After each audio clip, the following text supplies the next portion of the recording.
Ini menunjukkan semangatnya beliau untuk mengajar.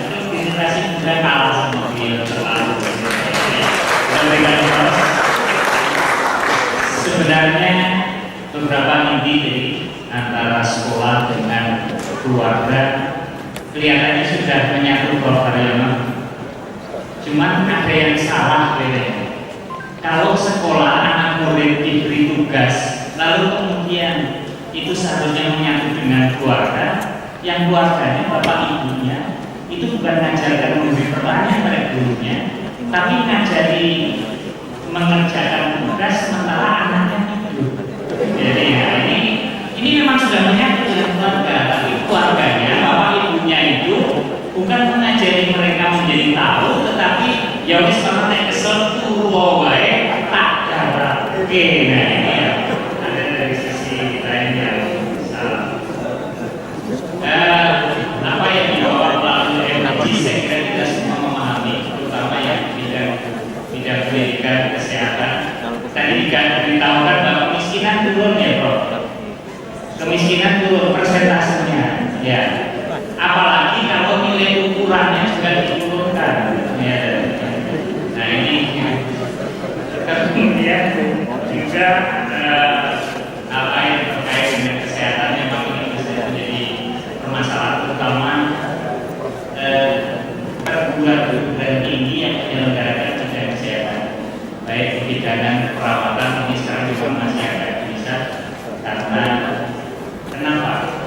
Sudah cukup banyak bidang-bidang yang lulus, tetapi ibu melahirkan persentasenya yang meninggal masih lebih banyak.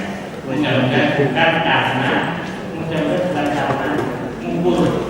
Kalau itu mudah-mudahan bukan karena ngumpul, karena jumlah bidan meninggal, jumlah ibu melahirkan per 100.000. Jadi kan kalau 100.000 jelas pembaginya. Nah, kalau itu memang masih menambah, berarti masalah. Saya kira itu sedikit tambahan dari saya. Kemudian yang terakhir, Prof. Dedi, silakan. Prof. Dedi ini saya langsung menuju ke SMP 5 ya, di kelas saya. Kalau ini dari kecamatan bukan dari Surabaya, bukan dari Uji, bukan dari Jakarta, tapi dari Jakarta. Mudah-mudahan semangatnya tidak kalah dengan Prof. Silakan. Terima kasih. Bismillahirrahmanirrahim. Assalamualaikum warahmatullahi wabarakatuh.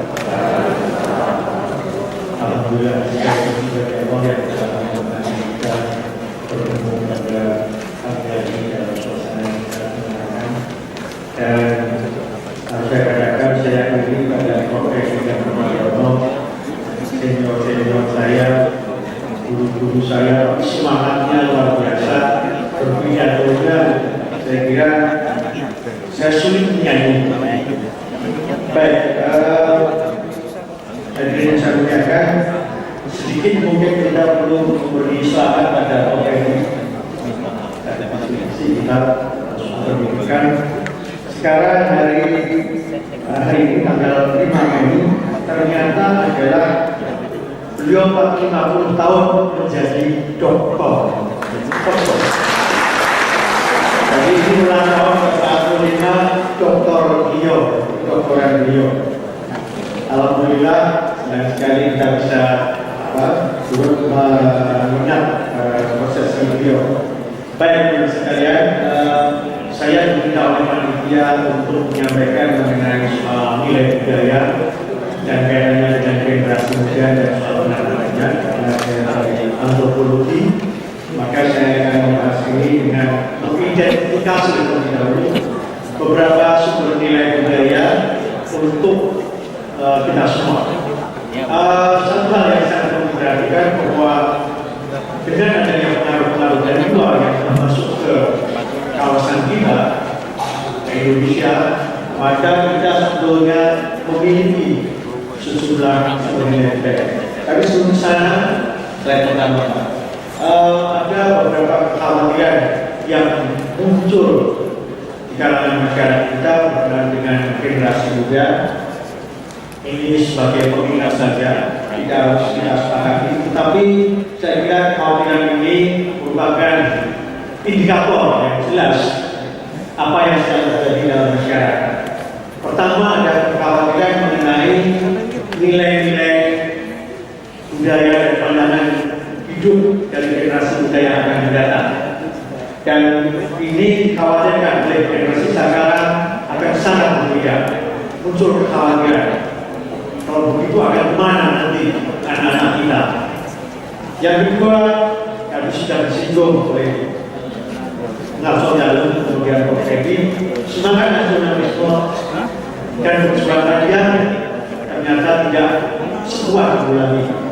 Yang ketiga, toleransi yang mulai melemah, toleransi terhadap perbedaan baik agama, budaya, dan tradisi. Yang keempat adalah semakin meluasnya penggunaan narkoba, dan ini sangat betul-betul dikhawatirkan oleh beberapa kalangan. Sekali lagi, ini tidak perlu membuat kita pesimis, tapi ini perlu kita perhatikan. Kita perlu memperhatikan dengan serius, sebab tanpa memperhatikan hal ini kita bisa lemah dan kita bisa kecolongan dalam beberapa aspek kehidupan kita. Lanjut, Mas. Nah, pembahasan dengan nilai budaya ini saya mulai dengan asumsi bahwa nilai budaya merupakan bagian dari sebuah sistem budaya yang wujudnya berupa adalah pengetahuan, jadi sesuatu yang sifatnya abstrak. Nilai budaya ini merupakan pengetahuan yang kita gunakan untuk menentukan baik buruknya sesuatu. Boleh tidaknya sesuatu itu dilakukan. Kemudian nilai budaya ini tidak sepenuhnya selalu disadari. Kadang-kadang kita melakukan sesuatu dibimbing oleh budaya tertentu, tapi kita tidak menyadarinya sepenuhnya. Ini menjadi penting untuk kita perhatikan nanti supaya kita bisa kemudian merenungkan sebetulnya apa yang menjadi nilai budaya kita sendiri. Lanjut. Kemudian nilai budaya muncul dalam kehidupan sehari-hari dalam berupa wacana, perilaku, atau budaya material. Saya kira kita tahu semua ini. Kemudian ini tidak muncul secara langsung, tapi saya tadi sampaikan muncul melalui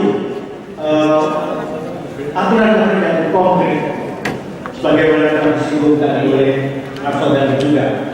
Kemudian nilai budaya ini selalu menjadi pedoman umum masyarakat untuk mengatasi berbagai kondisi dan situasi.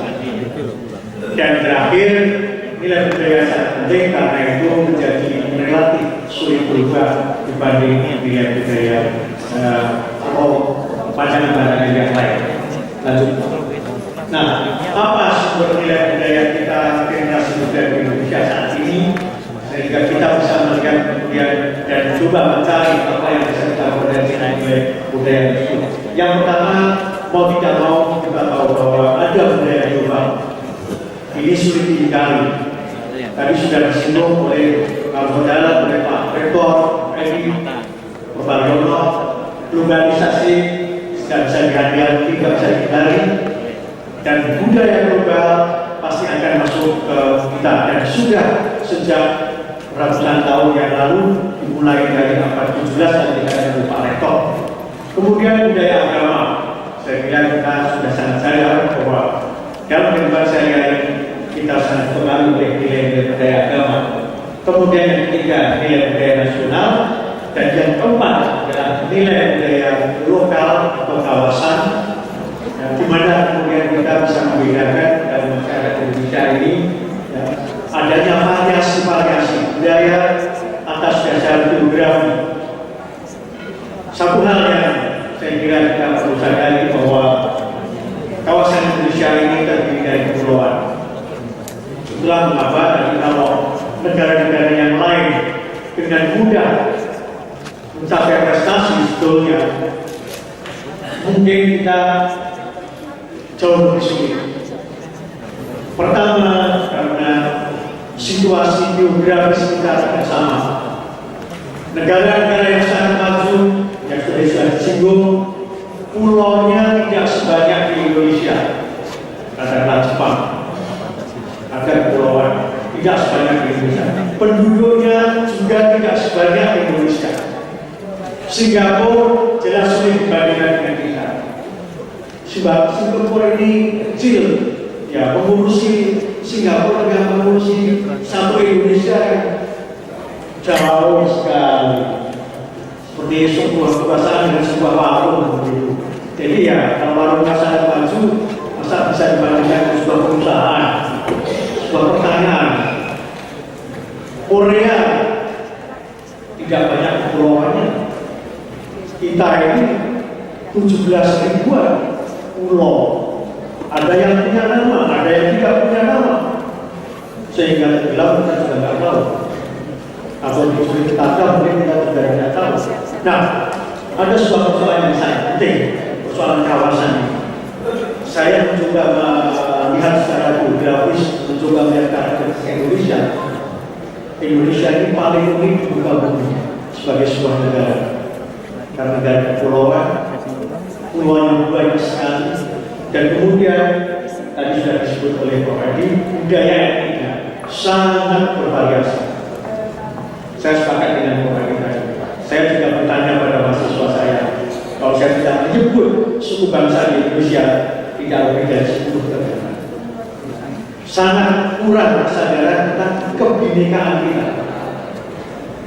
Kebinekaan kita bangga-banggakan, tapi kesadaran kita mengenai kebinekaan ini menurut saya sangat rendah. Karena kita tidak tahu betul-betul seperti apa kebinekaan ini, apalagi secara budaya. Wong budaya sendiri kadang-kadang tidak tahu, apalagi budaya orang lain. Nah, kita punya 5 sumber budaya yang saya kira harus kita perhatikan satu persatu dengan teliti supaya kita bisa mengenalai mana yang dapat kita ambil dari nilai budaya tersebut. Nilai budaya juga, sekali lagi ini adalah sebuah usulan. Ada beberapa nilai budaya juga yang sangat penting yang sudah disinggung oleh beberapa yang lain. Satu adalah hak asasi manusia. Saya kira Federasi Budaya Indonesia sangat penting memperhatikan dan memahami hak-hak asasi manusia ini supaya seandainya mereka menjadi pemimpin tidak melakukan pelanggaran hak asasi manusia, tapi sekaligus menjaga dan melindungi hak asasi tersebut. Yang kedua, profesionalisme. Ini sangat penting dalam konteks global. Apa yang dikatakan Prof. Haryono tadi sebagian merupakan nilai-nilai dari profesionalisme. Tertib, jujur, disiplin, bekerja keras itu nilai budaya profesionalisme. Ini sangat kita perlukan dan ini ada dalam budaya global. Tadi sudah diingatkan bahwa kedepannya kita akan menjadi pasar yang terbuka. Tanpa profesionalisme maka kita akan tergeser. Yang ketiga tadi juga sudah disinggung, tanpa waktu diskusi lebih dulu, saya kira dengan pembicara yang lain ini karena ada kesamaan pandangan. Kreativitas sangat penting. Tanpa kreativitas maka sulit kita menghadapi persaingan dengan bangsa-bangsa yang lain. Inilah nilai budaya global yang tadi sudah disinggung antara dalam pidato Harto Dalam, kemudian Prof. Haryono, yang walaupun kita tidak berdiskusi lebih dulu, tapi kemudian kita melihat ada kesamaan bahwa memang ini sesuatu yang sangat penting ditekankan.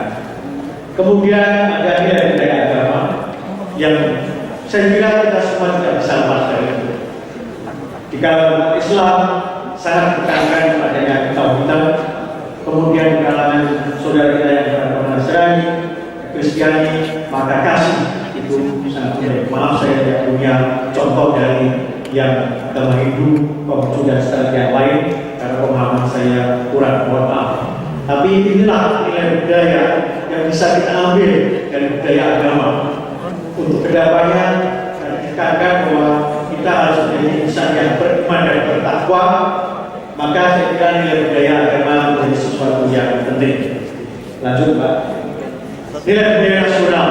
Tadi yang saya katakan dari Prof. ini saya sangat sepakat. Nasionalisme ini tidak boleh luntur. Ini harus terus menguat. Karena kita melihat gejala menurunnya semangat nasionalisme ini.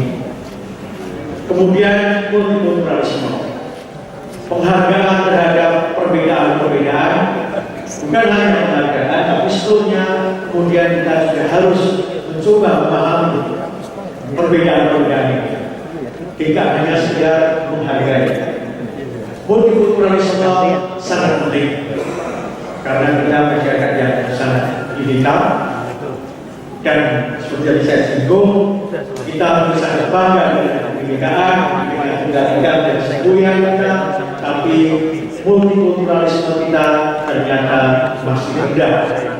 Pemahaman kita mengenai kebinekaan juga masih rendah, kemudian penghargaan terhadap perbedaan juga masih belum seperti yang kita harapkan.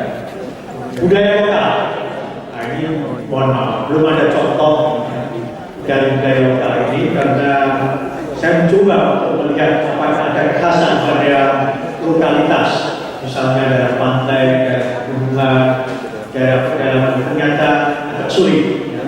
Tapi pada nilai budaya etnik, nah ini saya kira menjadi sangat penting. Nilai budaya etnik saya kira tidak bisa kita tinggalkan, kita semua masih selalu dibesarkan dalam tradisi budaya suku bangsa tertentu. Dan ini tidak perlu kita ingkari.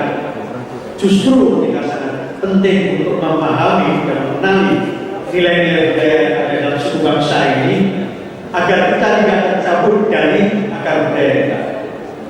Sangat penting memahami, karena kadang-kadang walaupun kita warga dari suku bangsa itu dan kita merasa sebagai suku bangsa itu, tapi belum tentu kita sangat paham nilai-nilai budaya. Saya sedikit ambil contoh di sini, misalnya nilai budaya etnik Jawa yang sangat ditekankan itu adalah rukun agawi Santoso. Rukun itu membuat kita sejahtera.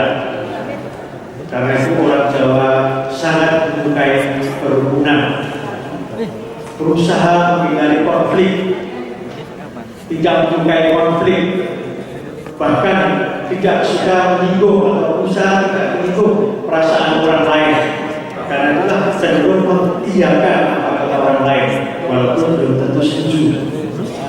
Dan itulah yang membuat kadang-kadang orang Jawa bilang munafik. Tetapi sebenarnya tidak. Itu dalam rangka menjaga perasaan orang. Sebenarnya itu. Kalau terus terang saya menyakiti hati orang lain daripada menyakiti orang lain, lebih baik tidak terus terang. Biasanya begitu. Ini modelnya orang Jawa. Dan mereka memang tidak selalu terus terang.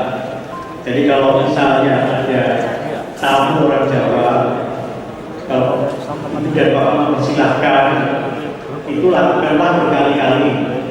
Jangan cukup sekali. Karena orang Jawa itu kalau silakan, monggo unjuk, silakan minum, itu diem aja dulu, diem matur ya terima kasih, tapi nggak minum.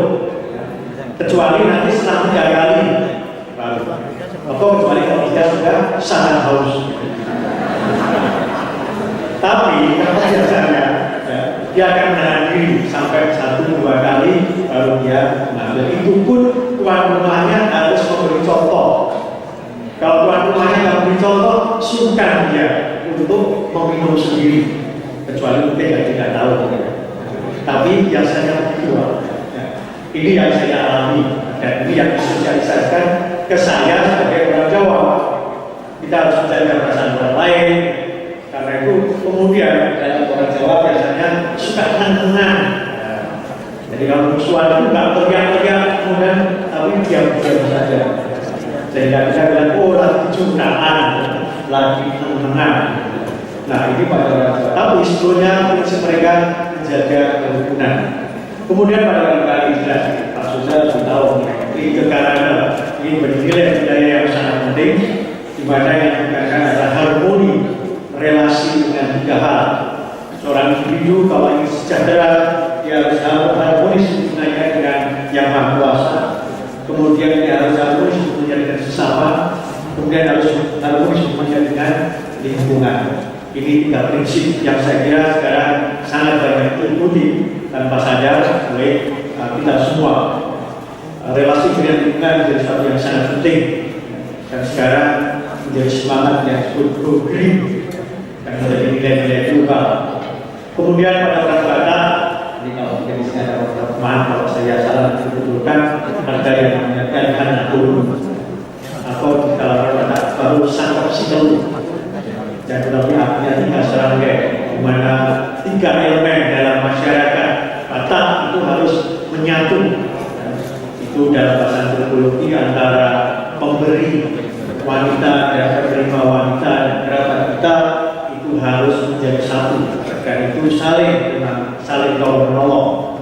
Sama dengan orang Minang, kurang lebihnya ini nanti Pak Syafii Ma'arif, mohon dipertulkan kalau saya salah. Ada tumbuh tiga sajarangan, ada ini mama, jadi demikian ulama itu harus menyatu. Dan untuk itu kemudian kita bisa maju. Nah, nilai-nilai budaya ini masih sangat relevan ya sekalian untuk kehidupan kita sekarang. Bahkan seandainya kita melupakan, maka kita akan tergabung dari akar kita. Generasi muda Indonesia saya kira perlu memperhatikan 4 atau 5 sumber nilai budaya, di mana ada nilai budaya global, nilai budaya nasional, nilai budaya lokal, dan nilai budaya etnik. Dengan demikian kita akan bisa menjadi generasi muda Indonesia yang global, seperti dikatakan oleh Pak Rektor tadi, menjulang tinggi ke langit, tapi dalam berakar dalam bumi kita di Indonesia. Terima kasih. Assalamualaikum warahmatullahi wabarakatuh.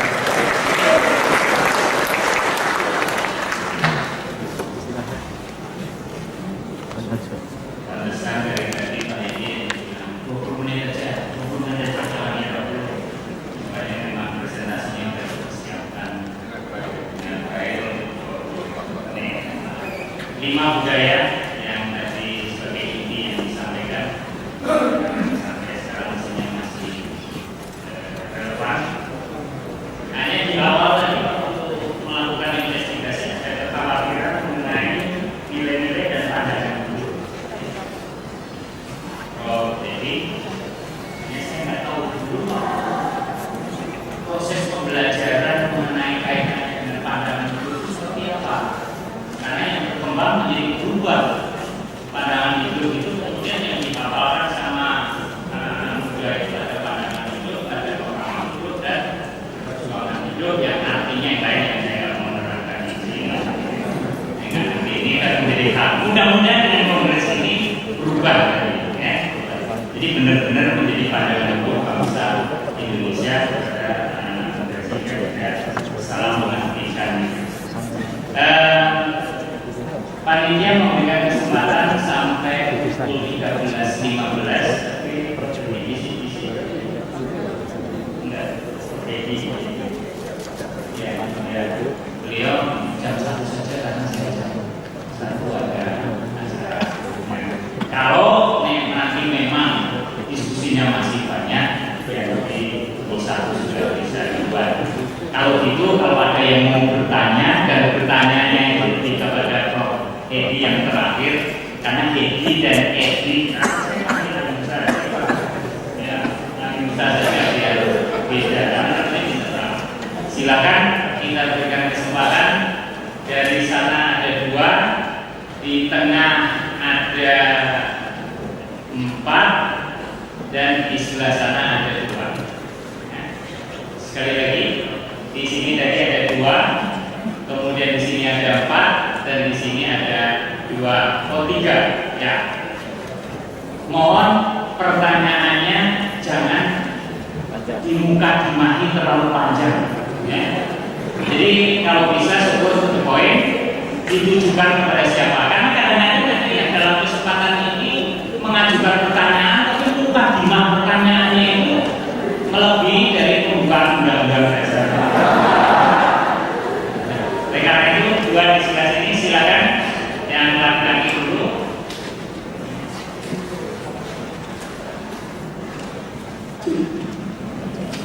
Assalamualaikum warahmatullahi wabarakatuh. Perkenalkan, nama saya Azmi, saya dari Universitas Negeri Malang, jauh-jauh dari Malang. Hari ini saya ingin mendapatkan materi yang luar biasa dan ternyata mendapatkan materi yang luar biasa. Oke, pertanyaan saya juga spesifik kepada Profesor Edi. Yang pertama adalah pertanyaannya, bagaimana langkah spesifik, langkah konkret kita sebagai pemuda untuk bisa berkontribusi lebih dalam konteks kemasyarakatan yang luas? Itu yang pertama. Yang kedua, saya bercita-cita menjadi seorang guru besar juga. Nah, saya bermimpi pada tahun 2020 akan banyak lahir guru-guru besar yang kemudian berkontribusi lebih dalam ke-Indonesiaan kita. Nah, bagaimana langkah-langkah untuk bisa berkontribusi lebih dalam konteks menjadi seorang guru besar? Terima kasih. Wassalamualaikum warahmatullahi wabarakatuh. Yang kedua yang di depan.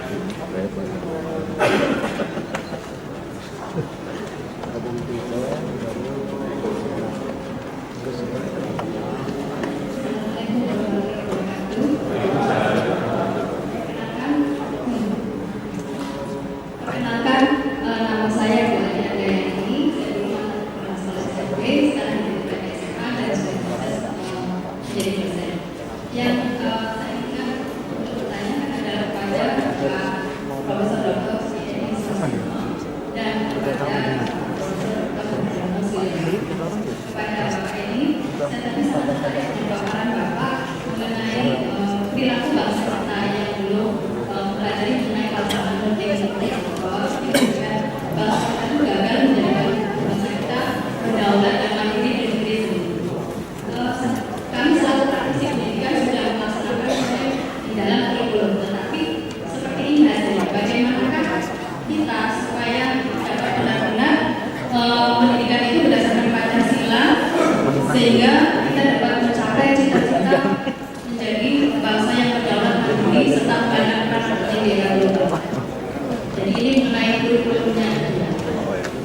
Kemudian kepada Pak Profesor Dr. Bruno Suyono berkaitan dengan paparan Bapak tadi, saya sangat setuju bahwa tantangan kondisi terkini di era otonomi daerah itu adalah pengelolaan pada yang diserahkan kepada daerah, dan itu banyak menimbulkan ketimpangan, yaitu dalam hal prasarana juga ketidakadilan. Banyak guru-guru yang di daerah itu sambat karena hanya karena masalah sertifikasi dan lainnya kita terganjal dalam urusan administrasi juga, tidak fokus kepada mutu pendidikan. Oleh karena itu PGRI dari Surabaya juga pernah menginginkan agar pendidikan dasar itu kembalikan ke pusat, karena supaya kita tuh bisa lebih konsen lagi, jadi kita bisa mengikuti apa yang dilakukan oleh Menteri Pendidikan Nasional dan juga dari pemerintah pusat. Demikian pertanyaan saya. Terima kasih. Masih dari tengah, jadi yang paling luar tengah dan berada di tengah sekarang.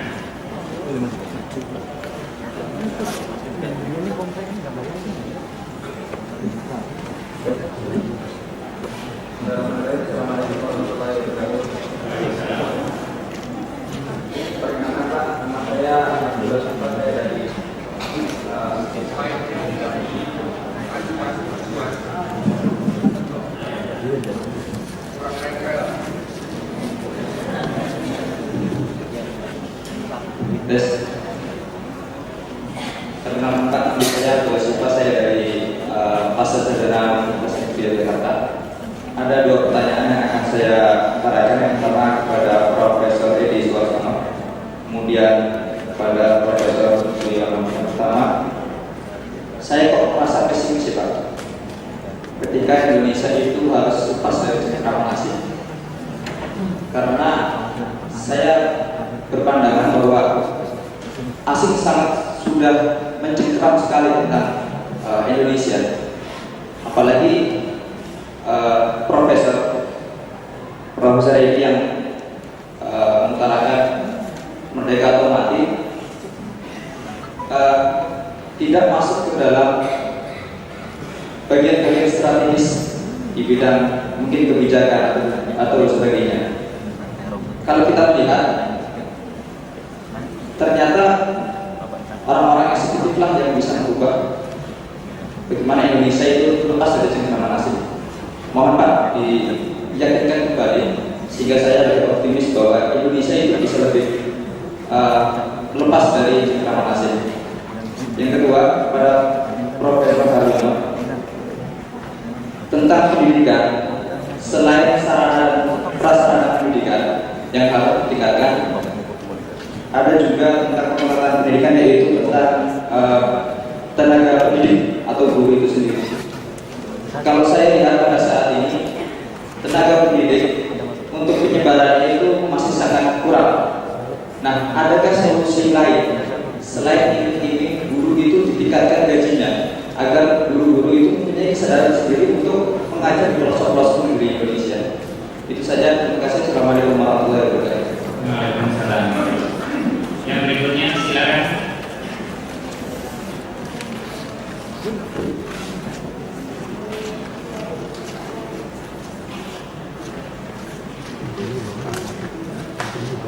Habis itu tenang yang sebelah sini. Jadi silakan Bapak dan Ibu. Ya. Assalamualaikum warahmatullahi wabarakatuh. Perkenalkan, nama saya Eka Gustanto. Saya putra asahan kuliah di Institut Pertanian Sipur Yogyakarta. Saya mau menanyakan kepada Pak Edi yang mengatakan bahwasanya kegagalan budaya merupakan faktor yang menyebabkan transformasi pendidikan ini salah. Jadi yang saya ingin tanyakan, gimana sih langkah konkret kita supaya kegagalan budaya ini tidak terjadi, Pak? Kemudian saya ingin bertanya kepada Prof. Haryono yang menyatakan bahwasanya sistem pendidikan ini banyak yang salah, banyak yang keliru seperti itu. Contohnya saya ambil sistem UN. Apakah sudah benar sistem UN yang kita gadang-gadangkan sekarang ini itu saya pikir merupakan momok yang menakutkan bagi siswa, bukan momok yang mencerdaskan seperti itu. Saya berpikiran bahwasanya tolonglah para petinggi-petinggi negara ini memikirkan seperti apa sih sebenarnya langkah yang mencerdaskan siswa seperti itu. Ubahlah sistem pendidikan. Contohnya sendiri, sistem pendidikan di Indonesia ini kita hanya dikenalkan cara menggunakan alat saja, bukan cara membuat alat. Saya ambil contoh bahwasanya di Freeport banyak karyawan di sana yang notabene itu pintar, tetapi saat menggunakan alat mereka itu hanya bisa menggunakan saja, tidak bisa membuat. Bagaimana Indonesia mau merdeka? Bagaimana Indonesia mau bisa mengambil tambangnya sendiri? Dari sistem pendidikan itu banyak yang salah. Kita itu hanya katanya mahasiswa adalah merupakan agen perubahan, tetapi kita itu diajarkan sebagai kuli bangunan. Terima kasih. Assalamualaikum warahmatullahi wabarakatuh. Mari. Bapak dan Ibu silakan. Bapak dulu, monggo.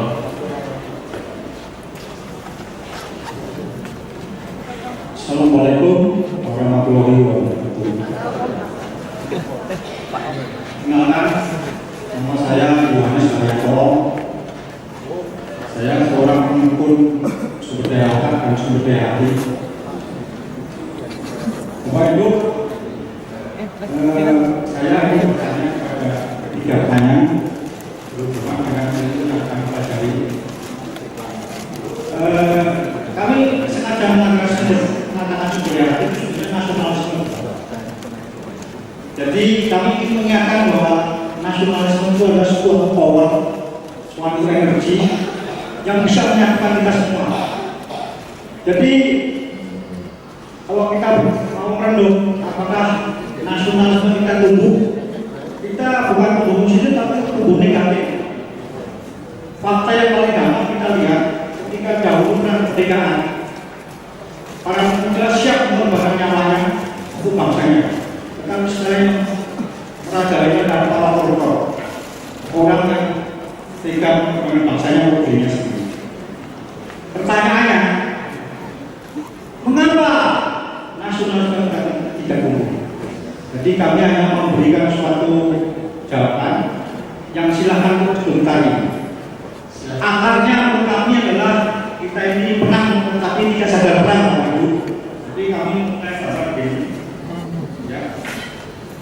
Kita itu kalah terus dalam persaingan menggunakan kecerdasan kreatif tinggi, tapi tidak digunakan untuk menumbuhkan semangatnya. Jadi kita dulu perang fisik itu menggunakan senjata, sekarang kita perang menggunakan kecerdasan kreatif itu mobilnya tambah. Jadi hidup adalah perang itu fakta, Bapak Ibu. Itu sampai kapanpun, sampai kiamat kita akan bisa perang. Karena perang mobilnya tambah itu tidak ada kiamatnya. silakan dikomentari. Itu kami memberikan gambar ini kepada komunitas. Oke.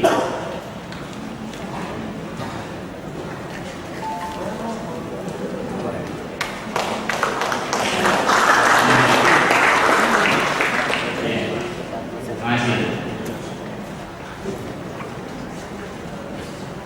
Berikutnya. Assalamualaikum warahmatullahi wabarakatuh. Perkenalkan, nama saya Ade Febria dari Universitas Gajah. Saya mau bertanya kepada Bapak Profesor Suyono. Ini Pak, Bapak mengatakan tadi bahwa pendidikan di Indonesia sangat tidak merata, terutama di bagian NTT, Papua, Ambon dan sebagainya. Benar sekali Pak, beberapa bulan yang lalu saya dan kawan-kawan, partner saya melakukan observasi KKN di Pulau Rote, di Pulau Selatan Indonesia. Di sana saya menemukan dengan mata kepala saya sendiri bahwa kelas 4-5 SD belum bisa membaca tulis sendiri. Dan di sana tidak ada TK. Mereka langsung masuk di tingkat SD. Dan fasilitas sekolah sangat minim sekali, referensi buku dan sebagainya. Masih pakai sandal dan sebagainya, begitu Pak. Dalam program ini bukan salah satu kontribusi nyata dan aksi nyata kami sebagai pemuda yang untuk memperbaiki pendidikan Indonesia untuk KKN di bulan Juni nanti. Saya meminta dan menagih Bapak yang tadi ada program PAUN yang Bapak pendidikan anak usia dini non formal informal. Salah satu program kerja kami adalah seperti itu. Apakah Bapak mau bekerja sama dan mendukung program kami supaya nantinya pendidikan di Pulau Rote, terutama di daerah NTT bisa merata seperti di Jawa dan sebagainya. Terima kasih. Wassalamualaikum warahmatullahi wabarakatuh. Kemudian 3 dari sayap ini, Ibu yang paling belakang dulu. Ya, sekaligus saja pas nanti dijawab oleh saya.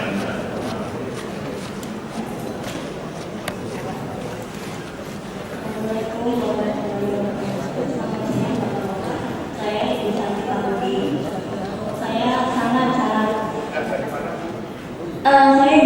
Ibu Santi Palubi. Ini saya pemerhati pendidikan. Saya ikut komunitas pendidikan Yogyakarta. Komunitas pendidikan Jogja. Begini Bapak-Bapak, ini kita tahu bahwa kemarin tanggal 2 Mei itu kan hari pendidikan.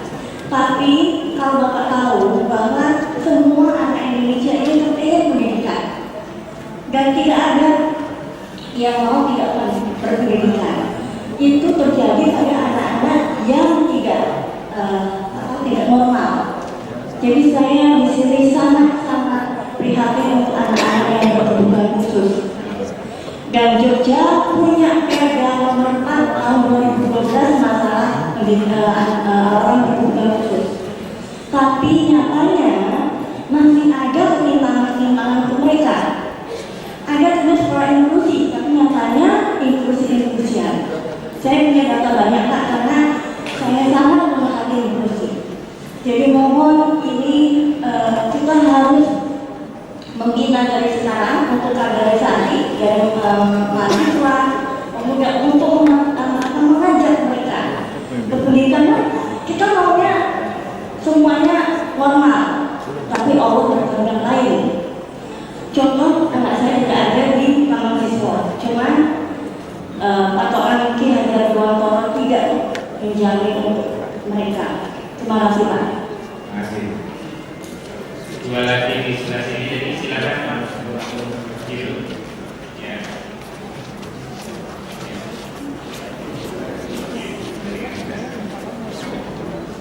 Assalamualaikum warahmatullahi wabarakatuh.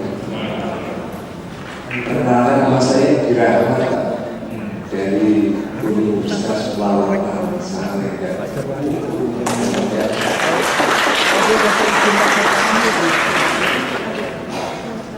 Saya ingin menyampaikan dulu dari beberapa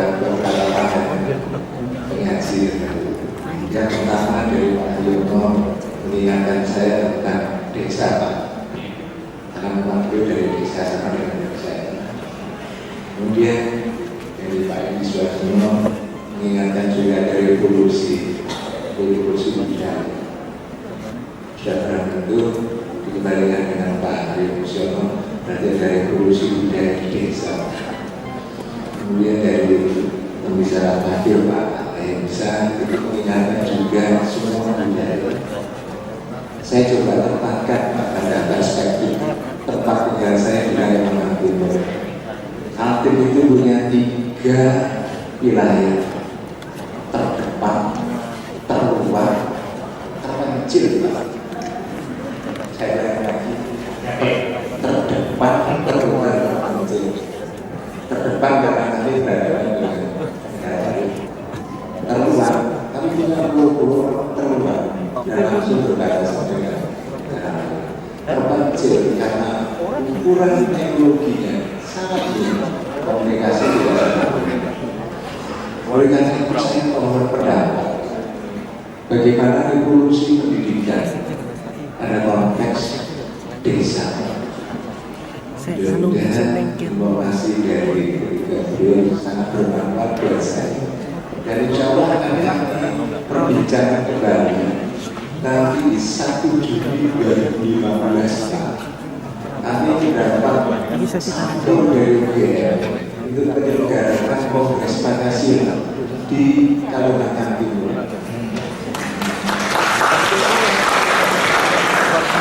Terima kasih. Informasinya dan mungkin ada pembahasan juga. Terima kasih. Assalamualaikum warahmatullahi wabarakatuh. Yang Bapak harapkan programnya ya Pak ya, karena kalau tweetnya kan cuma Bapak-Bapaknya ya. Terakhir.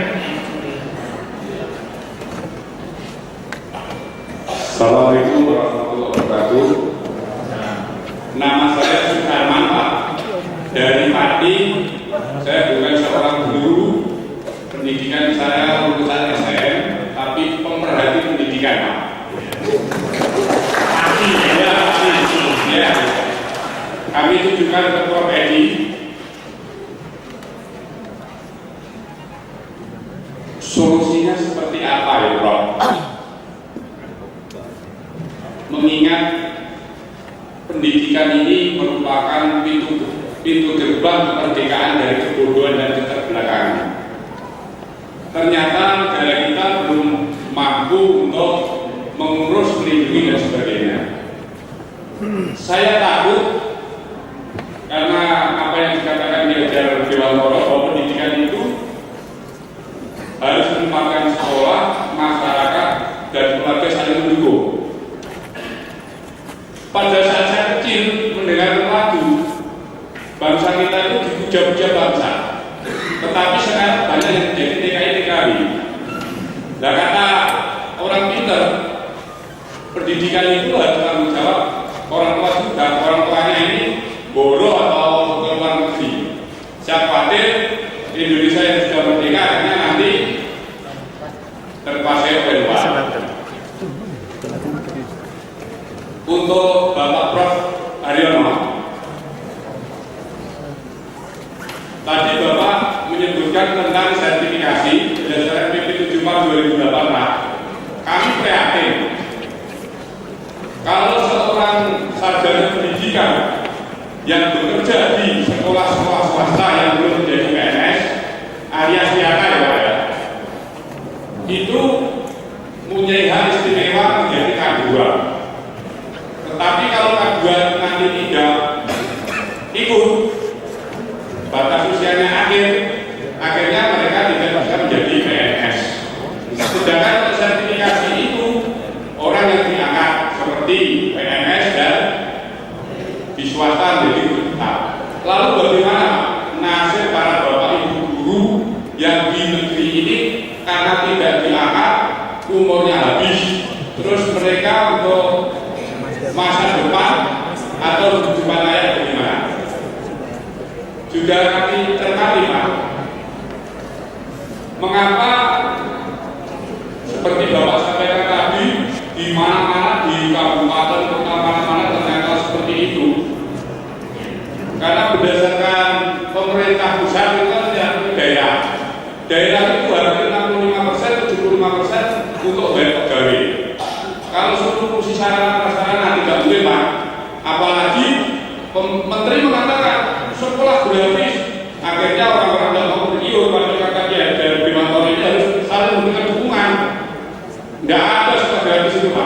sekolah biaya ini kan Pak ya. Terima kasih.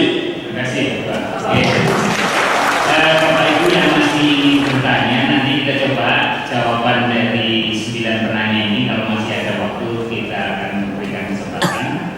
Dan kalau melihat 9 penanya ini, kelihatannya hanya satu yang ke Pak Ainsa. Jadi silakan Bapak jawab dulu, baru nanti Prof. Edi dan Prof. Karim. Baik, terima kasih. Sebelumnya tidak ada yang khusus kepada saya. Tapi saya kira saya akan memberikan ujian penanya ini Pak tadi soal perang. Saya sangat setuju. Persoalannya adalah apakah kita mengajari perannya seperti apa dan peran mengenai apa. So, tanpa ada analisis mengenai kita peran berkenaan dengan apanya, maka kita tidak akan bisa berhadapan dengan atau tidak bisa mengenai peperangan tersebut. Persoalannya dari situ. Nah, saya kira kelemahan kita yang menjadi sangat penting kita tahu adalah kemampuan analisis mengenai situasi yang ada di sekeliling kita. Apa persaingan yang harus kita hadapi kalau kita menghadapi perang? Apakah dengan teknologi atau dengan pengetahuan, dengan teknologi apa, teknologi komunikasi atau teknologi yang lain? Ini saya kira persoalannya menjadi penting. Kita harus bisa menganalisis satu persatu, baru kemudian kita bisa menyusun strategi yang tepat. Tanpa itu saya kira agak sulit. Nah, saya kira sebagai pihak yang sangat memperhatikan persoalan itu, saya sangat bangga. Kemudian bahwa kita juga memperhatikan nasionalisme. Ini sesuatu yang sangat penting dan memang tadi saya katakan nilai budaya semakin melemah dan saya khawatir ke depannya ini akan kurang mendapat perhatian. Ada satu hal yang sangat perlu kita perhatikan berkenaan dengan ini. Pengaruh media massa ini sebenarnya yang sangat luar biasa. Kita sangat mudah tergerus tanpa disadari karena pengaruh media massa. Dan ini sesuatu yang sudah sangat-sangat merasuk dalam kehidupan kita. Kita bisa punya televisi dari kamar tamu sampai dapur, bahkan ada sampai kamar mandinya punya televisi. Akhirnya semua kehidupannya sangat terekspos dan dia harus menyerap dan sadari berbagai nilai-nilai yang ada di luar tersebut yang kemudian akan mengerus nilai-nilai yang ada kita sendiri. Kita harus menyadari, saya tidak tahu apakah kemudian pemerintah bisa sedikit atau mungkin banyak juga meminta media massa nasional kita untuk memainkan peran penting dalam persoalan pembinaan nasionalisme. Saya kira intinya di sana, karena saya kira pengaruh media massa itulah yang kadang-kadang tanpa disadari kemudian betul-betul mengubah cara berpikir kita. Saya kira itu pendapat saya. Terima kasih. Prof. Edi dan Prof. Aryo, ini kelihatannya penanya 9 itu lengkap, mulai mahasiswa ada, guru ada, pemerhati ada, dan pertanyaannya juga tajam. Mohon Prof. Edi bisa memberikan jawaban. Dari malam ini bagaimana untuk bisa berkontribusi ini ya, ada mahasiswa saya jelaskan dulu pembangunan itu definisinya sederhana dan keliru. Pembangunan adalah proses di mana pendapatan meningkat, GDP atau GDP meningkat, kemudian dikoreksi, jangan hanya meningkat doang, penyebarannya juga harus lebih merata distribusinya. Itu pun masih kurang. Sudah saya tolak. Ya, saya mengatakan pembangunan proses meningkatnya kemampuan.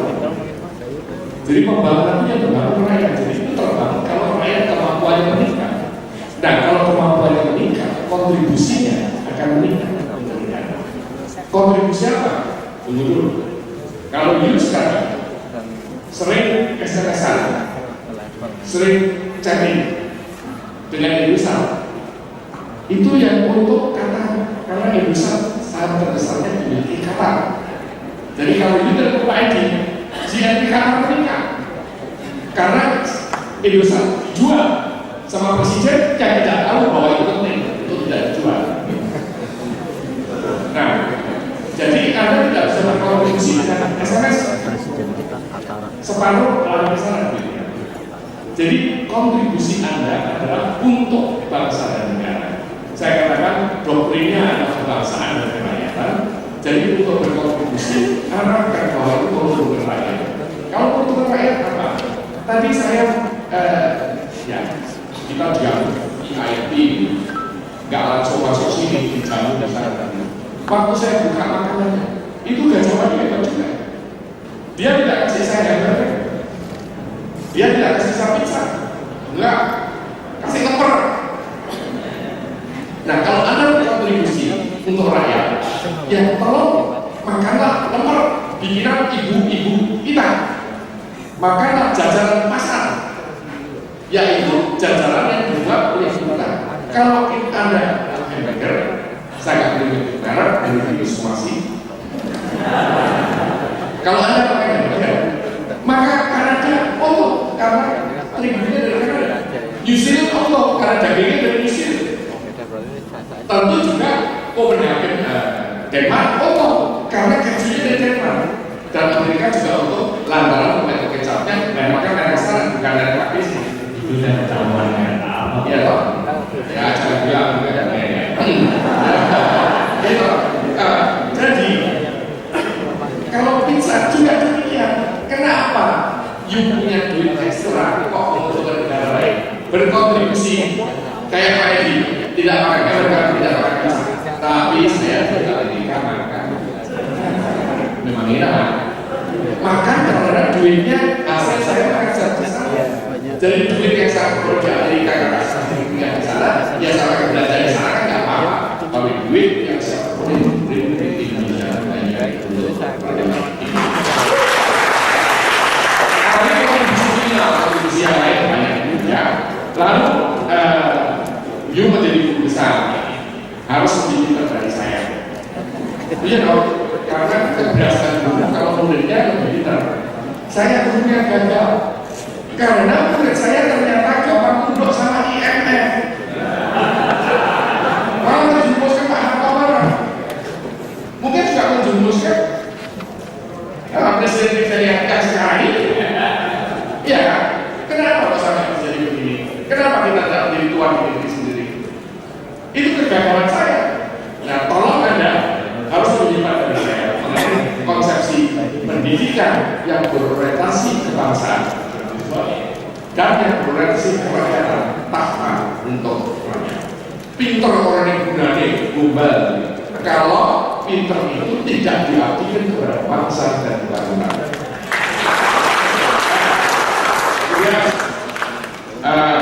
Dan mantan kepala sekolah ya, Bu, begini. Cultural unlearning. Kita dulu kuliah, begitu merdeka lebih tua. Ternyata jadi tuan hanya juga. Masih sok-sok keluar kuliah, sok keluar sehat, servil, menggambar, sikap menggambarnya keluar dari servil intinya keluar. Dulu, BPA kenal zamannya Buya. Zamannya Buya itu dari negeri namanya BPA kenal, pegawai negeri badan. BPA kenal di langsung bestuur antara itu. Begitu merdeka, antena berubah menjadi bagian. Waktu zaman Belanda, antena itu bagian bilang itu namanya pangreh. Pangreh itu sudah pangreh, tukang ngereh. Ngereh itu hukum, tukang ngereh. Begitu mereka jadi pamong, tukang ngomong, alias abdi negara, abdi masyarakat ngomong. Tapi apa yang terjadi? Yudi mau diporotin. Itu kegagalan. Itu is failure of unlearning. Sudah mereka, saya pernah mendengar seorang menteri, mantan menteri pengalaman, mengeluh sama saya ketika dia berani melawan kekuatan asing. Dia ditegur sama atasan menteri.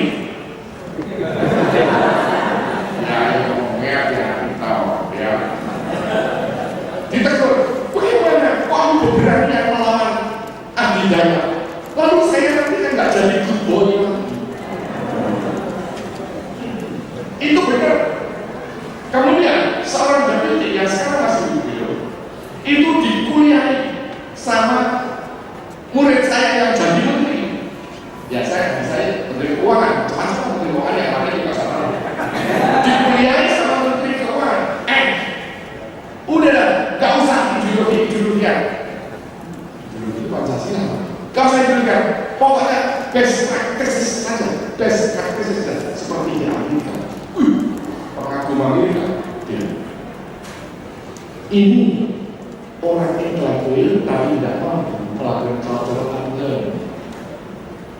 Nah, Buya waktu memperingati 100 tahun Adam, tulisan Buya tanggung jawab intelektual mana dan Kristen. Jadi kita di situ punya tanggung jawab intelektual, yaitu demi kebesaran, kejayaan, kedikdayaan, kemandragunaan bahasa Jogja semua, bangsa mandraguna. Kita itu demi kebesaran bangsa dan negara. Kemudian mengenai bagaimana mendasarkan Pancasila. Gini ya, saya ini membela orang namanya Wardiman. Wardiman itu Menteri Keuangan, Menteri Pendidikan, yang membuat P4 tiap tahun ada P4. Yang meskipun salah, tetapi Pak Harto itu satu-satunya orang yang bikin P4 yang berani mencoba menginjak mata. Ya insiden boleh lah, warna ini Pancasila ala Soeharto, silakan. Inilah ala ini ala diktator, silakan. Dan daripada yang lain-lain nggak bikin Pancasila. Nah, kemudian Yono Sudarsono dari UI, jadi kalau itu kan dari UI, membubarkan P4. Mestinya kan jangan dibubarkan, BB7 jangan dibubarkan. Tetapi tanya sama pusat studi Pancasila di Bulak Sumur, Bulak Sumur itu, Bulak Sumur. Tanya sama dia, enaknya P4 yang ini substansinya diapain, diperbaiki bagaimana begitu. Mestinya itu yang sudah membudaya kayak begitu hilang saja. Nah, jadi harus ada semacam P4, minimal ada koordinasi mata kuliah Pancasila di taman, di taman kanak-kanak atau di SD itu yang kayak apa harus ada. Saya mau lari sini dulu, ada anak Bapak Eka dari Asar ini. Saya orang bilang UN bukan.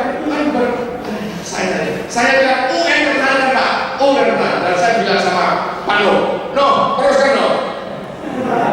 Betul, karena pikiran saya lain. Bangsa Indonesia ini bineka, multikultural, plural dan lain-lain. Sabang Rote Miangas, Rote mana ada Rote tadi? Saya udah kesana 2 kali, memang menyedihkan. Cuma saya senang sekarang karena 3 bulan yang lalu masih kesempatan sekarang dari kabupaten bawa tas yang banyak kalau sana beli gula Rote dan yang lawan ya.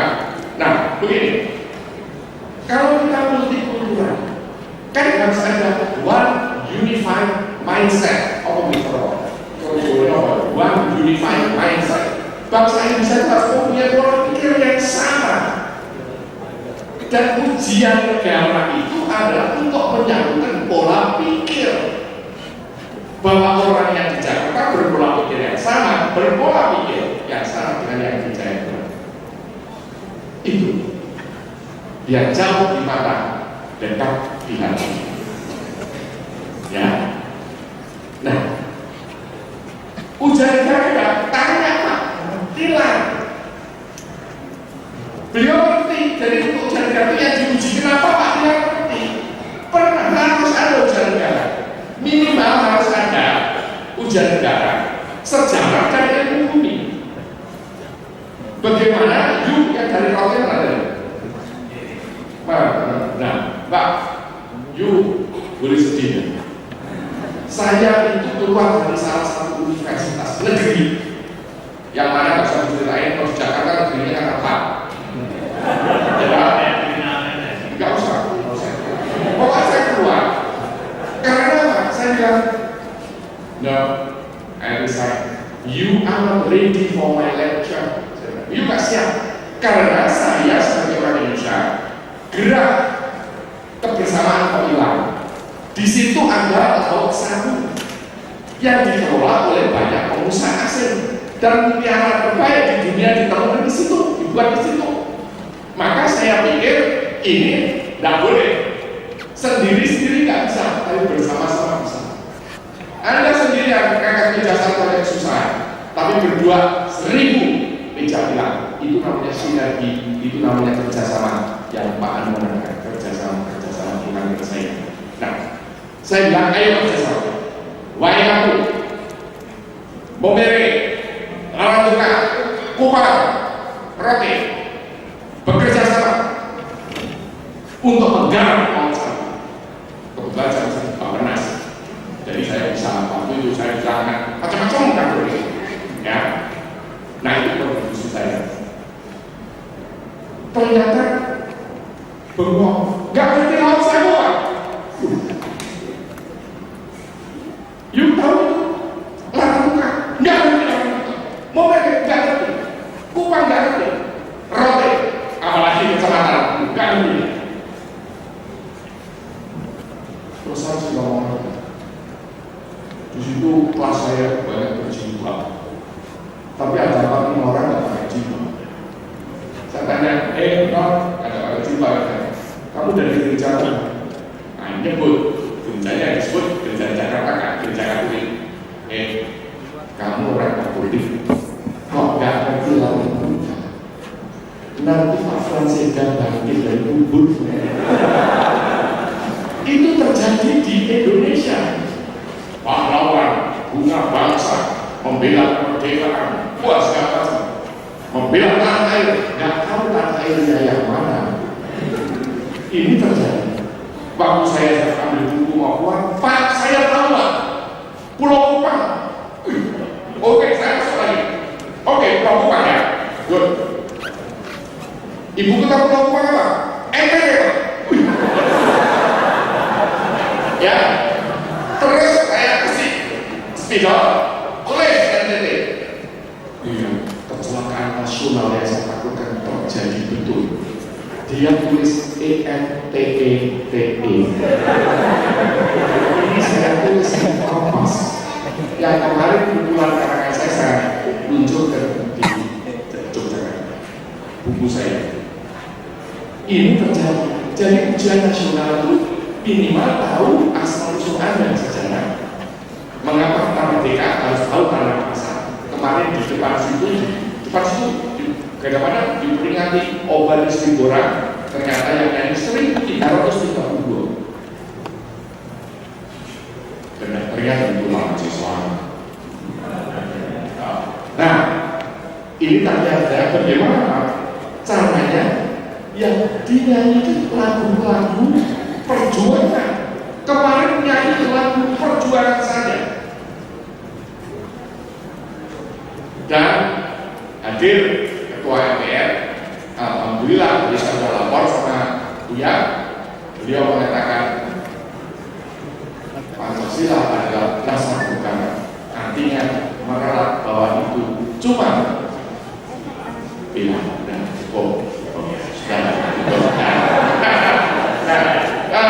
kemudian pesimis. Saya juga pesimis sampainya dari pasca sarjana ya. Ya, oke. Saya orang itu disuruh Pak Anto. Kamu ke Jepang. Oh iya, Pak saya ketemu Perdana Menteri saya khusus itu. Perdana Menteri saya khusus. Oh, ini berhasil bagus ini. Ya kita masa kita dulu. Ya, dagang suruh Jepang beli beras di Indonesia. Itu di ruang kelas beliau tidak pernah di ruang kelas tuh, tapi itu kuliah saya di ruang kelas dia itu change from A to grade. Jangan takut, ayo dagang. Senang tak? Iya Pak. Sampai di sana saya bilang, Excellency, ini ada pesan dari Soeharto Sang gitu, ini untuk membeli beras kan beras di sini. Di Jepang harganya ini 8 kali lebih mahal dari beras di sini. Langsung kayak berubah dan sampai dia kira-kira 20 sekon, 20 detik. Bingung dia, terus ngomong apa sama aku buat Jepang. Akhirnya beliau bilang begini, kalau bilang sama Soeharto Sang ya kalau kita beras di Indonesia nanti petani belum ikan. Aku nggak bisa, kasarnya I cannot kill my own farmers. Kalau di sini Maria Kamares itu farmers mati orang bapak, ya kan? Ya kan? Bukan dia lah. Iya kan? Nah, jadi ya itu di off the record. Ya, tapi itu kenyataannya. Kalau saya pada bicara dengan Pak. Ya. Nah, untuk diingatkan, dan ternyata setelah ingat dia berubah sedikit. Sekarang dia sibuk dengan ekonominya. Ya, nah itu kontribusinya mari di situ dari Pak itu. Nah, jadi Indonesia ini nasionalisme itu singkatnya apa? Di sini definisi apa? Tidak harusnya saya tulis di sini itu halaman 12. Ya, tapi nasionalisme itu sebenarnya kepentingan nasional harus diutamakan, tanpa mengambilkan tanggung jawab global, tanpa mengambilkan kita ada tanggung jawab global. Tapi kalau suruh membunuh rakyat sendiri, say no. Saya punya teman namanya Putri Uang di Thailand, teman sekolah saya, namanya Syakir Nurani Padungkar. Putri Uang, ya temannya apa sama? Ya. Nah, Syakir di Padungkar itu ceritanya dari 2 tahun yang lalu. Ini Henry mau datang ke sini ya, minta izin. Ya. Saya bilang boleh. Kesan daging Thailand, oh nggak bisa katanya. Daging Thailand kan jelek, keras kayak daging sapi Bali. Kira-kira itu maksudnya. Terus dia bilang oke, 2 tahun you import, tapi tahun ketiga harus pakai daging Thailand. You buka peternakan sapi unggul di sini. Habis itu dia nelpon Menteri Pertanian. Nanti kalau Anda minta bikin peternakan sapi unggul, you bilang boleh, asal 60% saham dipegang rakyat Thailand. Kalau kita, karena kita master of ceremony, oh 95% boleh. Undang-undang minor. Dan saya masih menentang, belum diputuskan oleh MK. Saya minta diri dulu. Nah, ini culture learning yang gagal. Sudah merdeka kok masih mau dijajah kembali. Kita tidak exercise. Ya, we don't exercise our freedom. Ini kan repot. Kemudian ya dicengkeram, you pesimis. Aku juga. Tetapi ternyata negara-negara lain bisa juga mau mencengkeram. Waktu IMF mau mencengkeram Malaysia, Mahathir tapi enggak. Dan Buya juga mengatakan bersama saya di Komisi Jogja, Mahathir itu hebat juga. Memang bukan hebat juga, hebat. Ya, juga itu yang satunya enggak kok. Jadi itu terjadi. Ya, mengenai Pak Faruqi, begini, saya ini ketua umum mahasiswa baru 2 tahun baru saya menentukan supaya keajaran di Mantara itu ada di situ. Sebab mahasiswa sudah dituding di mana-mana, mana idimu, mana sumbangan pikiran kita sudah melakukan itu. Ya, ini juga lagi kerja keras semuanya. Kemudian dari Samarinda, dengan sini mana? Nanti sudah dijawab Samarinda kaya kok. Jadi orang kaya itu bisa makan sampai masalah ekonomi desa. Saya merasa berisi dari Lombok, dari Samarinda ke Lombok. Kalau yang Pak, oh ya sudah hebat. Lombok itu naik tinggi sekali. Malam hari itu saya dengar senandung, ada sepi sekali, ada orang menyanyi. Terus saya tanya apa nyanyiannya? Diterjemahkan oleh Pak Camat. Menjaga itu aturan yang maha kuasa. Itu membahasakan tanah supaya hutan-hutan hidup kembali. Saya adalah juga bagian hutan. Saya pun merasakan sedap yang menjadi itu cintanya sama orang lain itu luar biasa. Lah kok yang dipuja-puja orang-orang, maaf ya misalnya pipis bolanya kita tidak lagi. Lalu orang yang dulu tinggal di hutan ditanya, kok kamu bang saya sendiri? Nggak mau itu. Ini kan sudah konsesi buat konsesi. Karena daerah itu sudah dikasihkan perusahaan asli.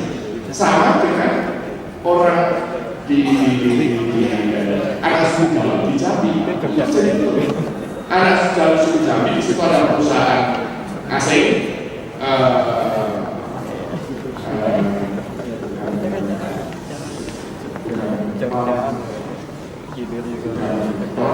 Kelapa sawit, ya, kelapa sawit, mama itu, kelapa sawit.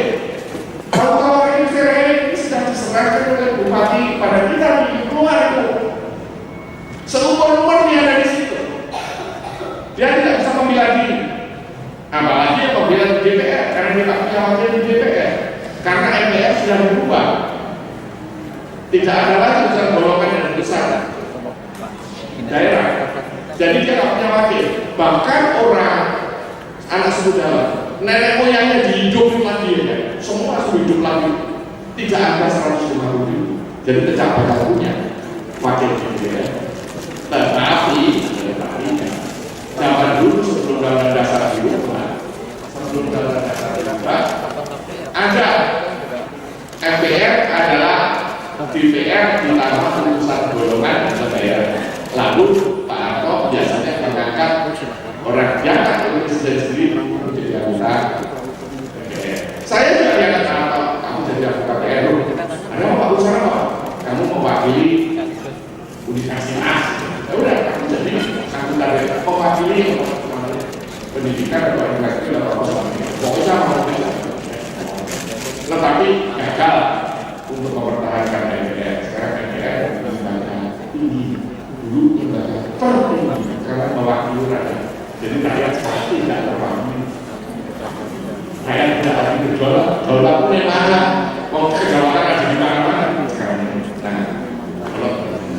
Sekarang yang paling berjualan pasar. Sekarang dolar pasar menggusur dolar rakyat. Maka itu pembangunan menggusur orang miskin, bukan menggusur kemiskinan. Ya. Nah, kemudian solusi. Ya solusinya yang harus bangkit sebagai bangsa mandiri. Jadi, you jangan salah pilih presiden. Iya, presiden diundang di kampus dulu. Saya ngomong mana? Undang di sana. Ya, itu Jokowi belum diundang sudah datang sendiri. Ya, mampir ke Buya. Sungguhnya suruh mampir ke sini dulu. Ya, kita tanya untuk budaya. Ya. Tapi kalau berbicara itu speech-nya dia itu kalian ya sama jangan-jangan yang pidatonya paling baik nanti rokain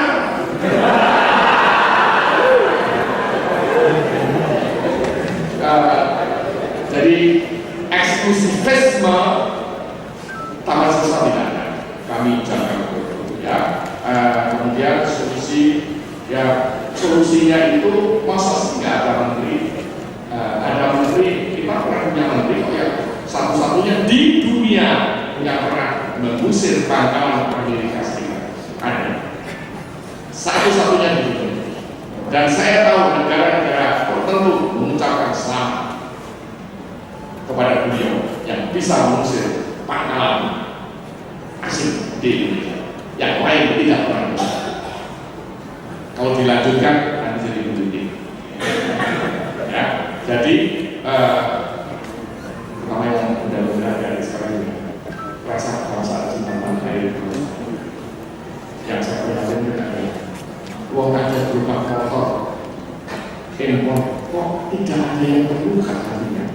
Kok guru-guru STM, termasuk guru STM Taman Siswa itu di Jawa Tengah itu yang dapat ISO begitu banyak bulan dapat ISO, tetapi dia nggak bisa lihat ketolongannya sendiri. Wong berubah motor aja kok nggak bisa bikin impor.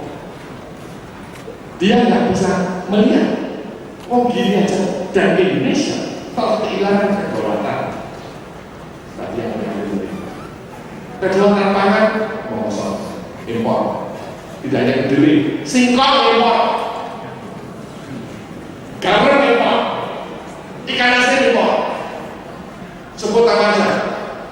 Sekarang kita makan terigu nggak bisa dibikin, kita impor, orang kita lawan kalau makan seperti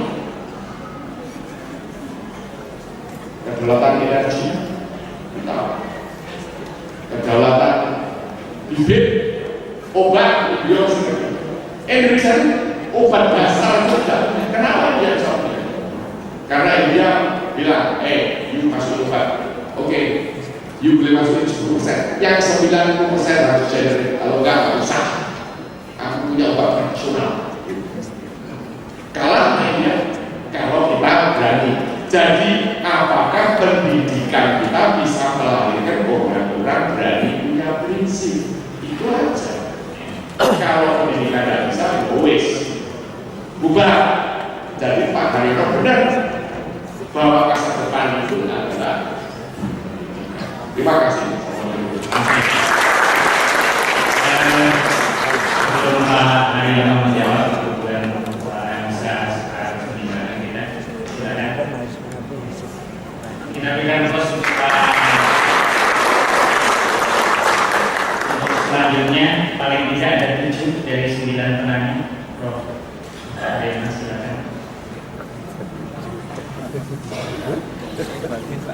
Terima kasih atas pertanyaan-pertanyaannya, dan saya merasa Pak Edi sudah memberikan jawaban umum. Saya tinggal meramu bagaimana jawaban filosofis yang disampaikan Pak Edi Sasro tadi dijadikan satu pegangan untuk mendapatkannya kepada masyarakat dan membuat masyarakat ini kebanggaan. Ada satu pembangunan yang sekarang ini sedang disuarakan di seluruh dunia, yaitu pembangunan blue economy atau ekonomi biru. Ekonomi biru itu mengamanatkan sesuatu yang ada di muka bumi ini adalah ciptaan Tuhan yang Maha Kuasa. Dan oleh karena ciptaan Tuhan yang Maha Kuasa, dengan sendirinya pasti ada maksudnya untuk menciptakan itu.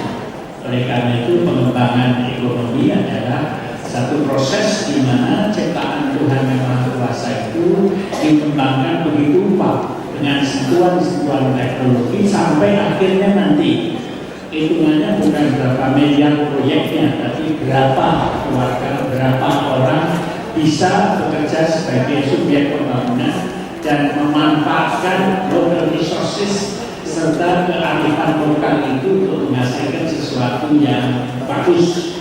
Nah, saya ingin menjawab dengan dasar itu, yaitu bagaimana pengelolaan daerah yang segala sesuatunya itu lambat, tidak kita demo, karena saya ini memakai sistem kooperatif atau kerjasama. Jadi saya ingin menganjurkan bagaimana solusinya kalau itu merupakan satu daerah-daerah yang keadaannya berbeda-beda. Saya mengusulkan solusinya yaitu para pimpinan sekolah, para guru dan sebagainya itu secara sistematis mengadakan pemberdayaan terhadap aparat-aparat dan pemerintah daerah, terhadap dinas-dinas begitu rupa, sehingga dinas-dinas yang mungkin tingkat pendidikan dan pengertiannya tentang kebangsaan itu tidak sehebat Pak Edi Swasono, oleh-oleh dari Pak Edi Swasono, Sri Sultan dan sebagainya, itu dibuat menjadi bahan-bahan diskusi. Jadi sekolah-sekolah itu mengadakan diskusi dengan dinas, pegawai dinas dan sebagainya. Kalau pimpinan dinas tidak mau datang, pimpinan dinas diharapkan menjadi keynote speaker. Tetapi keynote speaker itu harus mendengarkan juga sambutan dari kepala sekolah maupun guru-guru yang sambutannya persis sambutan Pak Edi Swasono tadi. Baru keynote speakernya baru ngomong, supaya sebenarnya tujuannya adalah agar supaya kepala dinas itu mendengarkan dulu baru pidato. Jadi jangan pidato dulu terus mohon maaf saya sibuk meninggalkan sidang gitu. Biasanya kan kalau dia dulu kan itu lalu sibuk meninggalkan sidang, padahal sampai kantor dia mau baca Quran.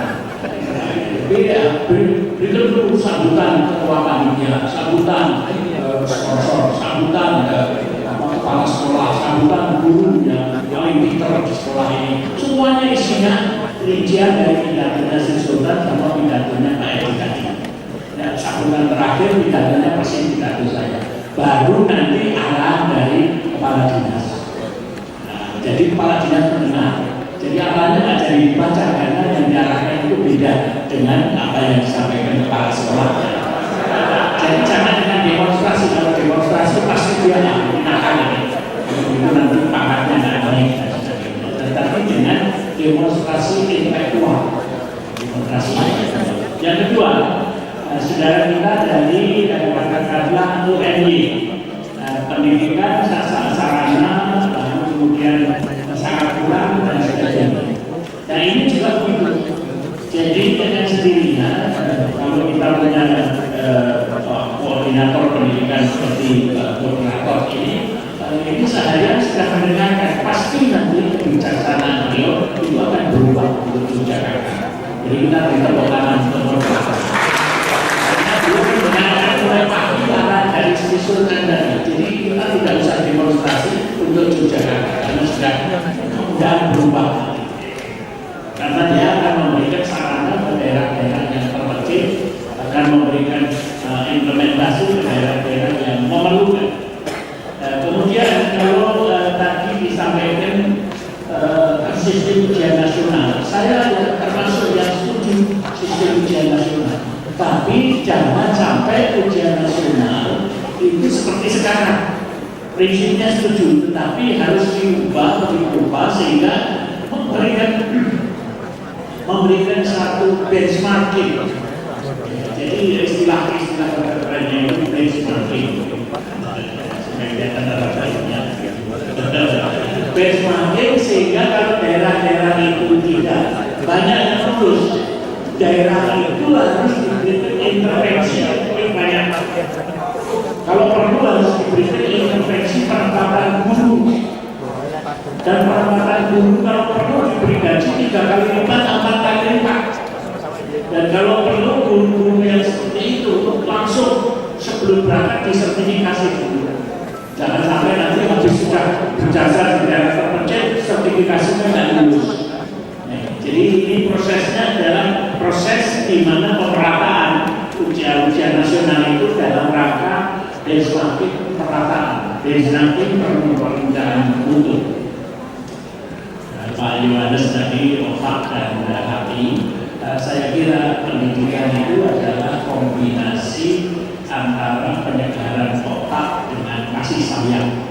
Saya menyebutnya bukan dengan hati, tapi dengan kasih sayang. Karena dalam rumusan saya ada fungsi keluarga itu ada 8 fungsi yang perlu kita bangkitkan. Fungsi yang pertama adalah fungsi ketuhanan yang Maha Esa. Fungsi yang kedua fungsi cinta kasih. Fungsi yang ketiga adalah fungsi budaya.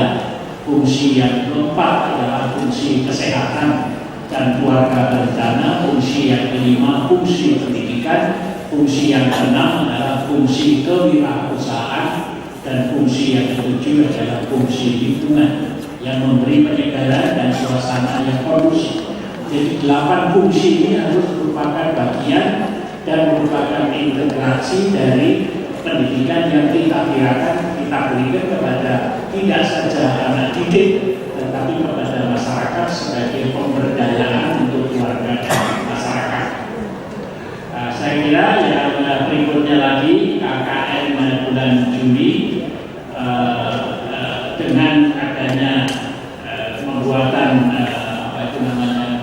PAUD dan sebagainya, saya dengar visian dari Pak Edi tadi, Pak Edi akan menyumbang beberapa puluh katakanlah alat permainan edukatif untuk dibawa dalam rangka KKN ke daerah mana dari Rote, ke daerah Rote.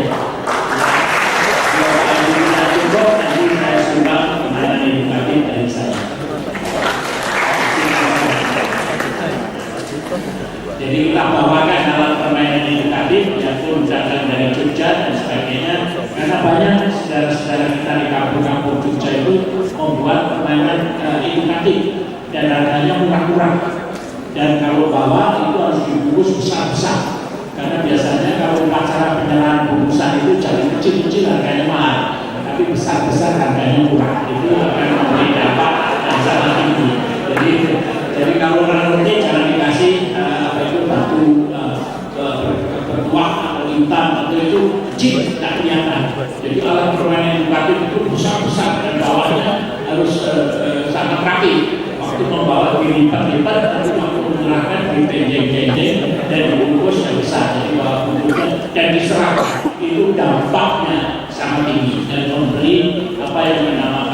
saya dulu. Jadi ada sesuatu yang perlu diingat. Kobe pernah memberikan kepada saya menurutnya ada 5 kepercayaan yang harus diberikan kepada lembaga-lembaga di daerah terpencil. Nomor 1, harus kita buat agar lembaga itu mempunyai kepercayaan diri yang kuat. Nomor 2, lembaga itu harus percaya pada jaminan. Jadi kalau ke sana nanti harus diberikan alamatnya yang jelas, HP-nya yang jelas, agar supaya setiap kali dapat di-link lagi. Percaya pada teman. Yang ketiga, percaya pada institusi. Jadi saudara harus menghitung saudara berasal dari institusi mana, agar supaya institusi itu kalau perlu ditempelkan di sana. Oh, ini mahasiswa dari institusi Gajah Mada.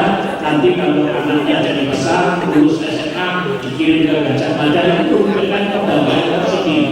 Dan yang keempat, saudara harus percaya pada masyarakat.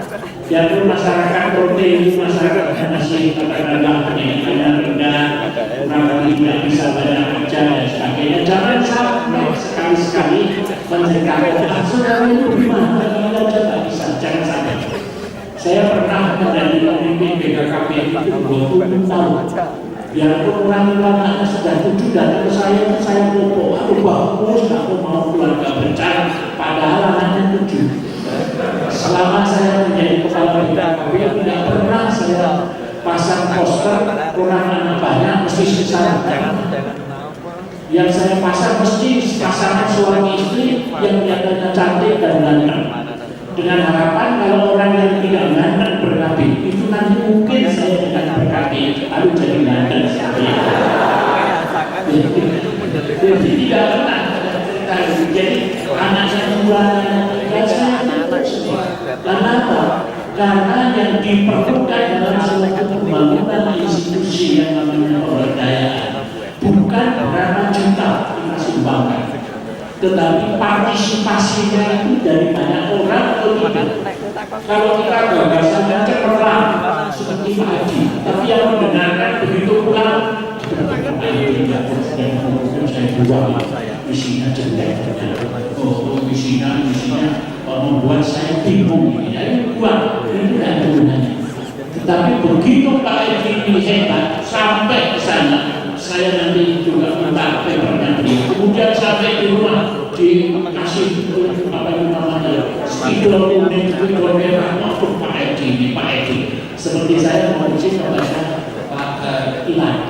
Jadi paper saya itu saya bingung untuk bikin paper pendidikan. Saya cari di Google siapa ahli pendidikan, rupanya Ilan. Saya cari pidatonya Ilan. Waduh, bagus.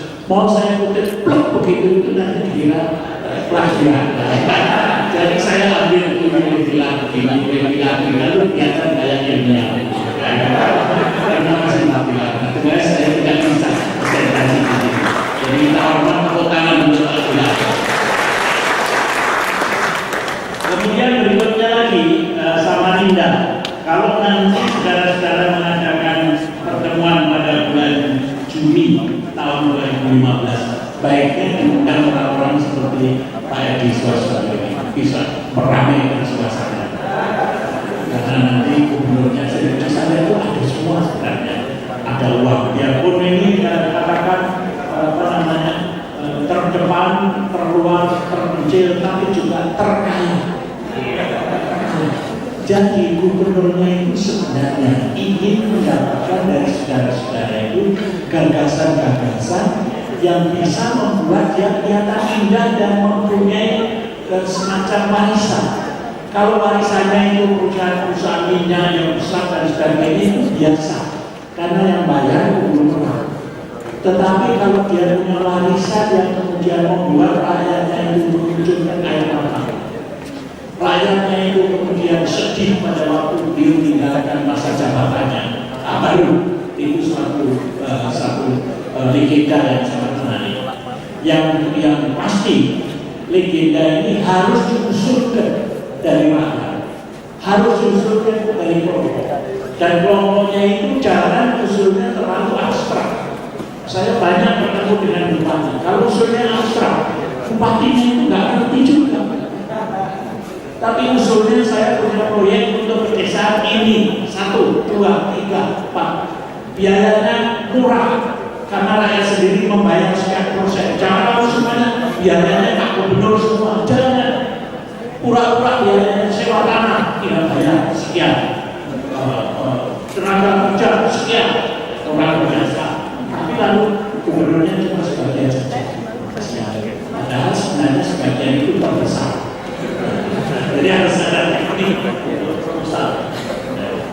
Dan yang terakhir dari Pak Sulaiman tadi, sertifikasi menjadi kreatif.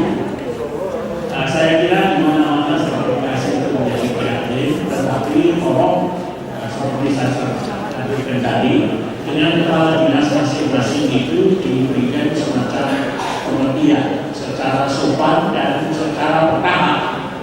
Karena ternyata sertifikasi dan latihan sertifikasi itu bebannya dipertanggungjawabkan pada pemerintah daerah. Jadi jangan sampai kalau khusus untuk sertifikasi itu pengajuannya kepada pemerintah daerah berupa sekian biayanya. Jangan. Kalau perlu sertifikasi itu biaya pelatihannya mandiri. Mandiri dalam arti yang dilakukan di sekolah dari sekolah ke sekolah. Dan dosennya bisa dilakukan, bisa dipinjam dari universitas seperti UNB, Universitas Negeri Yogyakarta, atau UPI, atau mana-mana. Jadi dianggap itu sebagai bagian dari kuliah kerja nyata. Jadi jangan sampai ini lalu formal khusus yang datang dikasih honor, yang datang dikasih makan, itu pemerintah daerah. Karena intinya adalah agar supaya lulus. Dan agar supaya lulus itu banyak sekali perguruan tinggi yang sekarang ini melatih guru-guru untuk S1, S2. Ya seperti saya sebutkan tadi, UNB, UNES, dan sebagainya banyak sekali. Dan mereka itu mengadakan kuliah kerja nyata. Ya, jadi kalau kuliah kerja nyata itu diisi, ditujukan kepada guru-guru yang belum tersertifikasi, saya kira ini akan menghasilkan kerjasama yang luar biasa dari pemerintah daerah. Dan diyakinkan kepada bupatinya, Pak Bupati ini loh solusinya. Kita ketemu sendiri dan kita kerjasama dengan berbagai perguruan tinggi yang memang menghasilkan guru-guru dengan kualitas tinggi. Saya kira ini saja. Terima kasih. Wassalamualaikum warahmatullahi wabarakatuh. Oh, silakan. Saya minta sedikit karena penting sekali beliau tadi menyebutkan yang benar itu untuk membangun Indonesia itu meningkatkan kerjasama, tidak bersaing. Jadi kemarin ada seorang kiai besar bersama saya membicarakan, beliau itu yang saya lupa namanya, yang mengarang seksi digital 3 jilid itu. Dia bilang begini, dia katanya lama bekerja di Jepang, kemudian dia bicara sama orang Jepang, Gusti Allah kayak apa, Gusti Allah kayak apa. Gusti Allah saya cuma 1, orang Jepang bilang kalau saya Gusti Allah 10. Lalu dia jawab, kok 10? Kalau tempat saya, agama saya nggak boleh 10, namanya syirik. Nah 10 kan, 10 apa enggak, nanti bertanya terus kan, wah repot, bingung. Jadi dia bilang ke orang Jepang, oh Tuhan saya 10 itu semuanya pinter. Dan orang pintar itu bekerja sama, tidak bersaing. Terima kasih. Bapak Ibu, mohon maaf, saya tidak beri kesempatan untuk pertanyaan lagi karena nanti saya tidak Pancasilais atau tidak mengamalkan Pancasila karena ketuhanan yang Maha Esa sudah lewat dari jam 12 dan juga manusia yang berada karena pukul segini saatnya kita sudah makan siang.